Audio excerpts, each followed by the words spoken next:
I'm Asia, And I'm Aaron and you're listening. to Deadly Sips.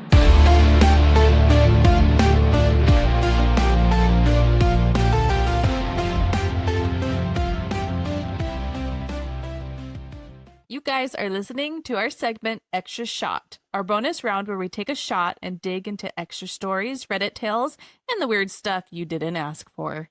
Never did, Nope. but deal with it. On this, we won't be so businessy. We leave the business in the back and party up all in the front. Like a good mullet. Whoa. It's business in the front, party in the back. Whoops. Because the tail's in the back. Oh yeah, this is about party in the back. Back. That makes sense. All right, guys. Well, needless to say, time for our shot. What do we got? We got tequila. Tequila. And for these segments, you guys, the extra episodes, we do not do a deadly sip of the week. We will either just drink on our regular soda or a shot or do our things. But, you know, for today, it's tequila. Sit back, relax. Yeah, you know the drill. Okay, guys, grab your glass. Take a shot. Sweet. Let's dive into it. Woo! The aftertaste. Guys, I am not a good tequila shot person. I love tequila. That's like my go-to shot. It makes me fun, but I don't love it. Oh my gosh. That was extra bad this time. I don't know what it was. Maybe it was a lime. I haven't lied. We are in our moo-moos. We are super late maintenance for this. Super late maintenance. This episode, I mainly felt bad that our first episode's audio was so bad that I'm like, let's throw in a bonus episode. And so we conjured up this fun little segment. Yes, you did. You did. I said yes, we did. And you're like, yes, you did. I'm just saying that we're giving credit where credit's due because you're the one that thought of the idea. What can I say? I'm full of a lot of things. Full of it. So for today's extra shot, we will be reading some paranormal experiences from none other than Reddit.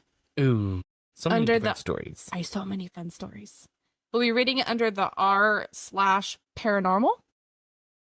So yeah, I'm a boomer and I don't understand Reddit at all. So if anybody can explain it to me, I've tried posting on subreddits and like tried doing things, and I always post in the wrong one. And I just don't understand it. This first experience is from Big Bada Boom Lee. Great name. Yeah. Big Bada Boom. Big Bada Boom Lee. That's Leigh. Okay. They say, I was training to be a TEFL teacher in a small town. Don't know what a TEFL teacher is. Good question. Do you know? I have no idea. I don't know either. Just outside of Paris, France. A bunch of us were staying in a very old building that used to be in a family home. The classroom we trained in was built onto the side of the house and was next door to my bedroom. Lovely house. Huge, lush gardens. Sounds pretty. It sounds pretty. Things started slowly in the house. At first, I smelled perfume in my room at night, but tried to ignore it. There's your first red flag. Smelling the smells. The smelly smells. The haunted smells. The smells. It smells Smelly. Mr. Krabs. Then the noises started in the empty classroom at night. It sounded like board pens being thrown or dropped on the floor. Sometimes chairs would scrape along the floor, stone tile floors throughout the house. Oh, I hate that sound. Yeah, I could hear this through the wall of my bedroom next door. There were 4 other people staying in the house in their own rooms. We would sometimes go into the empty classrooms to check what had moved, but nothing seemed out of place. I started feeling super uncomfortable in my room and began sleeping on the couch in the living room. Ew. Never sleep on a couch. Never sleep on a couch. Do you know why? Why? I swear people always get murdered when they're sleeping on the couch. Oh, gosh, I'm not sleeping on the couch again. Well, isn't it like there's so many stories where people are sleeping on the couch and they get attacked? That's true. I'm like, don't sleep on a couch. One night I was lying on the sofa on my stomach, propping my head up with my hands so my back was facing up. I was reading. I couldn't sleep because I felt so uneasy and I could just about hear that usual noise in the classroom. It was super late. Suddenly I felt 2 steps, one, then the other. on the end of the sofa near my feet. No. Ooh. I don't want to read further. I unsubscribed. That was quick. No, just kidding. Guys, this episode is done. When I said quick, I meant it. Then I felt something press down on my back really hard. My shoulders were pushed down, so my head fell forward, face down on the sofa. It wasn't a person. I couldn't see anyone.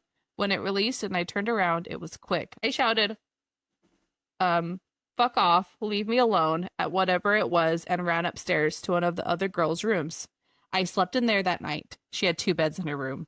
Right. It's the fact that he had to put that in there. She had 2 beds in her room. Right. Eventually, I swapped rooms with her. So many weird things happened in the month we were there. I almost quit and went back home to the UK, but didn't because I paid a lot to do this course. Which, yeah, understandably. Mm-hmm. There was one guy who did the course, and when he arrived, he was so upbeat and fun. Good. He's getting a friend. Friends are nice. We're good. He stayed in the back bedroom. Over the month, he became very solemn and withdrawn. Maybe it was just because he was homesick from Canada. It says it in like a parentheses, from Canada. But I don't know. One of our last nights, we all ended up in one bedroom upstairs because the noises downstairs were so loud. It sounded like glass bottles being rolled, chairs moving, and all sorts. We were all terrified in one room together. Sad. One of the girls was super religious, and she had anointed all the room doors with olive oil. That seemed to make things worse. Bliss is hell. Another of the girls who wasn't as scared as us, but got more nervous as things escalated. She said she heard a woman's voice speaking in French in the living room late at night, and it was empty. Every day our trainer would come to the house for lessons. She led this course twice a year at least, so there have been lots of trainees staying in the house before us many times. After a few days in the house, I looked tired and a bit upset. In parentheses, from all the scary stuff happening and lack of sleep because of it. She came up to me and said, "Are you okay? You look tired." Thanks. Thanks, brah. Just thanks. I said, "Has anyone ever mentioned weird things happening in this house before?" She paused and kind of froze even. She knows. She knows. She knows. She knows. She looked dead to me and just nodded. I said, "What did they say?" She refused to tell me because she didn't want to scare me. I felt kind of better, but not. Not. If that makes sense. It was a very dark time. I still think about it, and it happened in 2011. And that's the end of the story. Number 1. It's like one of those stories where, like, you know, the tourists come in and, like, they pick a house. They're like, oh my gosh, it'd be so cute to live with a bunch of people here. But everybody in the area knows that that's, like some kind of crazy murder house or something just so bad happened there. Yep. But they won't tell anybody about it. Nope. Like, come on, it's like something you would mention, but no, you have to have good business and everything. Yeah. You're like, no. So this one is from Sam2101. This was a year ago. I was haunted shortly following my birth, and I talked to dead people until I was 4 years old. Great way to kick it off, Sam2101. I only know about this because my parents told me. I don't actually remember any of it. I was born in August 2001. Oh my god. 2000, baby. Does it make you feel old? A little bit. It's like 5 years younger than us. Pardon me, I was born in the 1900s. We're not dead yet. We're not 30 yet. Not yet. We're getting there. Pretty much. All right. So August 2021, my parents lived in a duplex at the time in Omaha, Nebraska. A few months passed and weird stuff was occurring in my room. Small stuff like the blinds being open when my parents were sure they were shut. Boo. Stuff being out of place. Boo. Eventually, Christmas 2001 came around, and we had come back from Christmas on my dad's side, and my presents were stacked up on my dresser, and diapers on the changing station, which was also on the dresser. My parents were downstairs and heard a loud noise come from my room, and came upstairs, and all my gifts were scattered around the room, including shoes that had been taken out of the box. What? The ghosts knew they were Jordans, and they were like, nah, these are mine, bruh. I got chills. The creepiest part is that the diapers had been smeared on the wall. What do you mean Sketchy smeared? shit. That's That's what it literally actually says. in the thing. ... Sketchy shit. Like, was it the diapers in the genie? Like the diaper genie? Or was it just like the unopened diaper, or like the new diapers, and they were just like on the walls. That's what I want to know. I want to know. Sam, but that's the name. Sam B 121. Yeah. Um, I don't know. That's weird. that is weird. My parents never let me sleep outside of the room with them after that, and come to find out that a woman had died alone in that very room before we had moved in. What the actual baloney? I feel like that's a rule now that you have to tell like if something That's crazy happened in yes. the house, right? That's like, Some states don't. That's right. ew, I David. think some states don't have to disclose that, but some do. Ew. Some, I think this could have been a thing before that rule happened, but I know there are some states where it's required and some aren't. But okay. I don't love that.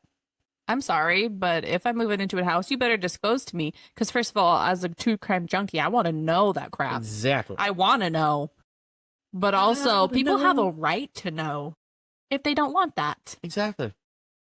It's like, oh, why is it so cheap? Oh, it's a great neighborhood. Consent is key, people. Exactly. Consent. Okay, sorry. Needless to say, they got the fuck out of there. Fast forward 2 years later, and me and my parents are at a wedding that was taking place in some Spanish mission in California. I don't remember offhand what town, but there was a gated above ground mausoleum, and apparently 2.5-year-old me was glued to that gate almost the entirety of the 2 days we were there. That's normal. Weird. That's normal. What are you talking about? That's completely normal. You don't just like go in to stare into the staring at a mausoleums. gate the whole time, like, oh, it's not weird. That's totally normal. It's normal. Yeah. It's normal. Everything is fine. Dumpster fire. My parents tell me I was talking and having conversations with no one while standing at the gate looking into the mausoleum. Nope. What is with kids and seeing things we can't see? Grab the holy water, douse them, and run. Douse and run. They would ask me who I was talking to, and I would say, "Can't you see them?" and point towards the dead missionaries or whoever was laid to rest there. Even when the ceremony was going on, my parents had to make me leave the gate because I was the ring bearer for their friends who were the couple getting married.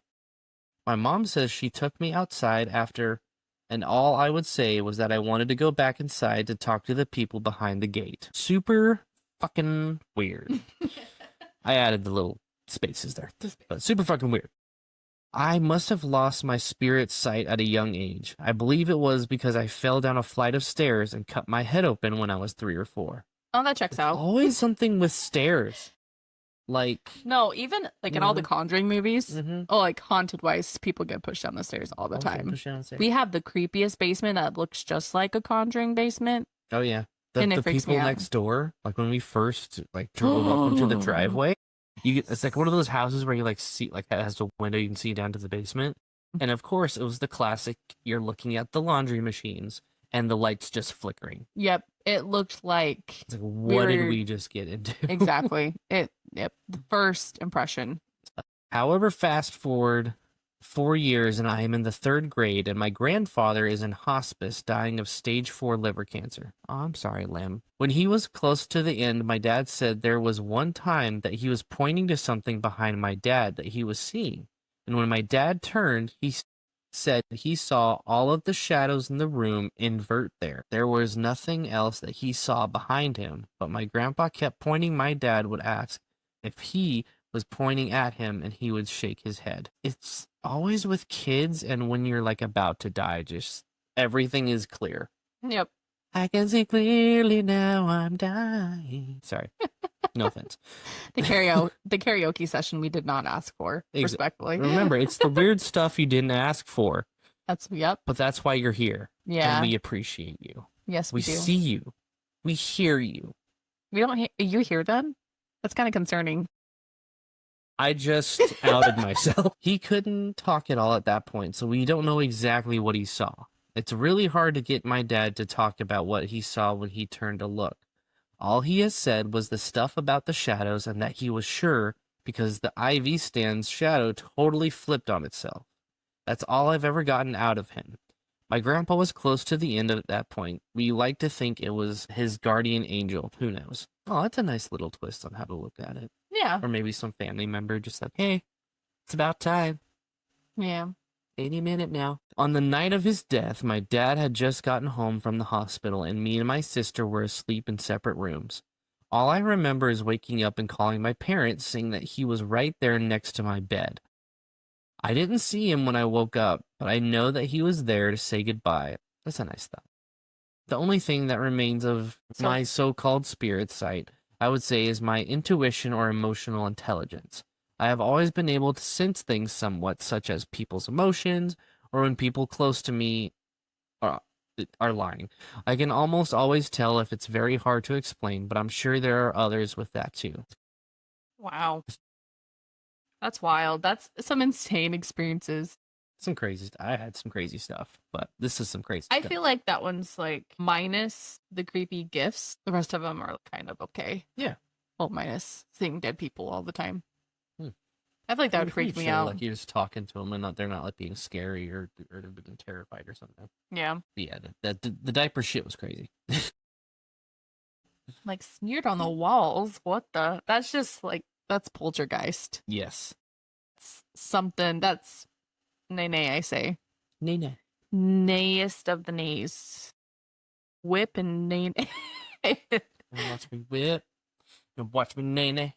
This next experience is called My Experience That Still Haunts Me. It is by Valuable Wrongdoer 13. Okay. And it's tagged Haunted House. Hey guys, I'm new to the platform and I was reading other people's experiences, so I'd like to share mine. It happened when I was a kid. My parents and I had moved to this apartment complex back in 1986 that was built in the 40s during World War II. The basement had a fallout shelter installed, and in the fallout room, there were gas masks, tin cans of food, old World War II posters of enlisting. I was about 2 years old at the time we moved in. I didn't start to have experiences until I was about 5 years old. Some experiences involved my toys going on by themselves. Nope. Nope.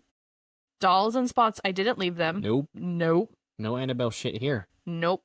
My radio turning off and on, to which my parents' explanation was that I was doing it, but didn't remember, or that it was just my imagination. Dismissiveness at its finest. Thanks, parents. That all changed one night. I had 2 windows on the side of my bed. This is relevant to the story. The right one would open and stay open with no problem, but the one on the left was broken. It would not stay open, and we would have to stick a board in the window for it to remain open. One night, I had been woken up to this loud bang, which scared the absolute crap out of me, causing me to sit straight up in bed. Which, yeah, if I heard a bang, it's first thing I'm like, what? As I'm sitting there, my eyes are trying to adjust to the room, looking around to see if something may have fell, and if so, where? And then I heard it again. Bang. It was on the side of me. So I look over in the direction to see what it was, but didn't see anything that could have made the noise. That is, until I see the left window. The left window that needed a board to stay open, slowly opening up and opening by itself. Nope. I sat there frozen, trying to make sense to what I was seeing. If I was actually seeing what I was seeing, I couldn't do anything but sit there in disbelief and attempt to close my eyes tightly for 10 seconds. Because to 5-year-old me, this had to be a bad dream, and closing my eyes tightly is what I would always do to end a bad dream, and I still do it to this day. As soon as my eyes opened, I see the window fully open, and then bang, the window slammed shut. I realized at that moment that I was fully awake, and then the window starts to open again. Only this time, it's opening a little bit faster than last time, and same as last time, it would open all the way and slam shut. Each time opening up a little faster than last time and slamming shut. Bang, bang, bang. It was as if someone was opening it fully and letting it go in order to slam shut. Then the window flies all the way open and stays open. No. No. Then I hear the most horrible, evil, sadistic laugh. Nope. Like a cackle right in front of me. Nope. That was enough for me to finally move. I fly off the bed, getting tangled in my sheets and comforter. I managed to get the comforter off of me, but I still have the sheets wrapped around me. Hate that feeling. That didn't stop me from hauling ass all the way to my parents' bedroom, screaming bloody murder. My screaming ended up waking my parents, so they were already awake when I got to their bedroom. I'm trying to explain to them what happened, what I had seen, and told them about the cackling. My mother was the comforting parent and trying to calm me down as best as she could. telling me that I had a really bad nightmare and that my nightmare continued when I was semi-awake because I was half asleep, half awake. I was persistent and kept repeating myself over and over and over, telling them about the window opening and shutting by itself and cackling. That's so sad. My father, who is the no-nonsense parent, was extremely upset that I had woken him up and said, "Enough, Amanda. It was just a bad dream. Come on, I'll show you. There's nothing in your room to be afraid of, and your mother's right. You probably dreamed the whole thing, so come on, let's go." Now, that's when you're just like, I hope that they see the exact same shit. And I know, you're You'd like, be like, fuck you, Dad. I know what I saw. yeah. You're like, that's so dismissive, and that sucks. Mm-hmm. But I get it too when you're tired and you're like, my kid's over. Yeah. Like, I I just get wanna as go a to parent, sleep. I get Yeah. that. But at the same time, if your child is terrified, screaming into your room, I'd be like, okay, whatever. Like, just come in bed with us, Exactly. and it's fine. My father and I head back to my bedroom, my little hand clenching his hand tightly. We go into my room, the comforter is still on the floor. My father goes to pick it up, and when he does, he glances over at the windows and see that my left window is still open, wide open. Nothing to hold it, just wide open. He knows. He should know that the window don't close or doesn't stay open. My father goes over to the window, looks at the window and then back at me and says, "Did you open this?" I tell him, desperately trying to get him to believe me. "No, Dad, I told you. It kept opening and slamming by itself." My father, frustrated, cranky, and highly annoyed at this point, tells me, "Windows don't open by themselves. It probably got stuck when you opened it." My father reaches over to make sure I didn't stick anything in the window to keep it open. As soon as he stuck his hand in and was about to pull his hand away, the window slammed shut, nicking his hand in the process from pulling it out of the window. Suck it, Dad. Honestly, Now, believe me. Ghost was valid. Yeah. Ghost is valid. Mm-hmm. Oh, yeah? You I don't believe me? Check this out, bro. My father, who was still trying to make sense of the situation, was suddenly spooked and creeped out. I spent the night in my parents' room and my sleeping bag on their bedroom floor that night. After that night, the activity seemed to amplify. Stories for another time. It's been almost 40 years. I still have nightmares about that. The window opening and shutting and the cackling. The fear and my little 5-year-old heart pounding in my chest. One of the worst experiences I've ever had until I encountered the Hat Man. Another story for another time. I was so mad. I looked and she hasn't updated anything. Valuable _ wrong corner 13. What the fuck? What the fuck? We want to know about the Hat Man. Want to know. Want to know. You know, I'm like, I've heard theories about the Hat Man. I've never heard about that. You've never heard of the Hat Man? I've never heard of that. Well, guys, I think I know what our next episode is going to be that I do research on. Yeah. The Hat Man. The Hat Man. Yeah. All right, guys. Last one. All right. This one is shared to us by Present Chair 6823. Interesting numbers. All right. I had just moved into a new apartment and I had no furniture other than a futon bed, feel you, couch, a box with a mini TV on it, and a couple of knickknacks on the floor by the box TV. Honestly, that sounds pretty rad. Yeah. College life. Yeah. And a picture of myself in a standing frame. I lived there for only 3 months because one evening I was reading in between commercial breaks and sometimes staring at my picture on the floor below the TV box when the telephone rang. No cell phones then. For some reason they needed to add that. I scooted across the futon to answer the phone and scooted back to where I had just been sitting. And when I went to go back to focusing my eyes on the photo of me, I realized that it had moved to a wall and was facing me backwards. Interesting. I was in shock. The place was basically empty, but there stood that backward picture frame facing the wall. Wait, whoa. It was on the floor that he could look at, and now it's on the wall, not facing him. Wait, what? Wait, babe, wait. Okay, you, David. Ew. Don't like that. I realized that it had moved to the wall when I was scooting over to answer the phone. As soon as I understood what happened, parentheses, it dawned on me almost immediately. I told my ex-boyfriend, parentheses, reason why I had the apartment with no furniture, who was on the other end of the line to come get me right away. Yeah, I'd be like, I don't care if we're split up. You're coming, get me. Give me right now. I'm not doing this. Nope, not tonight. The next day, I told the landlord that I was moving and explained what had happened. He shut the door to his apartment because he didn't want his girlfriend to hear him explain to me that a huge glass ashtray disappeared from their coffee table and returned a day or so later. His girlfriend thought he put it somewhere, but he swears he never touched the thing, as it weighed a lot and was more of a centerpiece for the table. He said weird things happened in his suite, too. Haunted apartment building. Nay. Honestly, hot take. Sounds like the Waverly Hills Asylum. I think we got a prankster ghost. I think we got a prankster here. Prankster?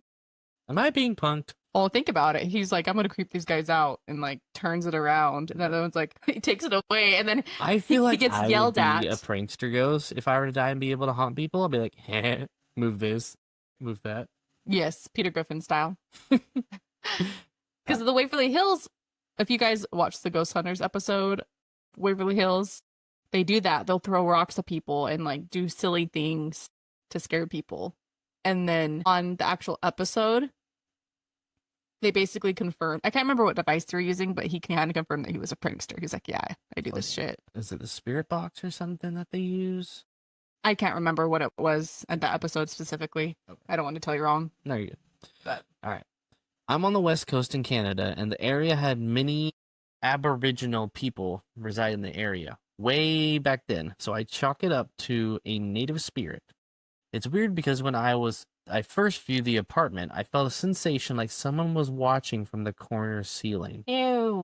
No. What? Not Okay. just the corner. No, the corner ceiling. Corner ceiling. No. Definitely not. No, I No, got thank chills you. and not in a good way. No. Right up my spine. I'll never forget it, even though it happened in the mid-1990s. Feels like so long ago. The frame was glass and plastic, and it moved quite the distance. How? I don't know. That's how it's written. I don't know. I don't know. I don't know. I don't know. IDK. I don't know. Well, sonnets. It just makes me remember all of the things that has happened to me that I thought was weird. And I'm like, man, maybe I should be on a Reddit page. Or you could share your things in an episode. Yes, I can do that. I'll have to do like a share your stories episode Yes. or something. Yes, absolutely. I have a few. That'd be fun. And guys, if you want to submit your listener stories, Yes. you can submit them to deadlysipspodcast@gmail.com. We can feature your story, and we will, if you want to do it anonymously, you absolutely can do that. Either way, we'll respect that, obviously. Whichever you prefer. Obviously, we'll respect that. Respect. RESPECT. Love it. As always, follow us on all the things. And if you feel so inclined, go to Patreon. And yeah, I mean, this is a pretty short, not short episode, but it's shorter and sweet and to the point. If you guys like this episode, let me know. Let us know on our socials.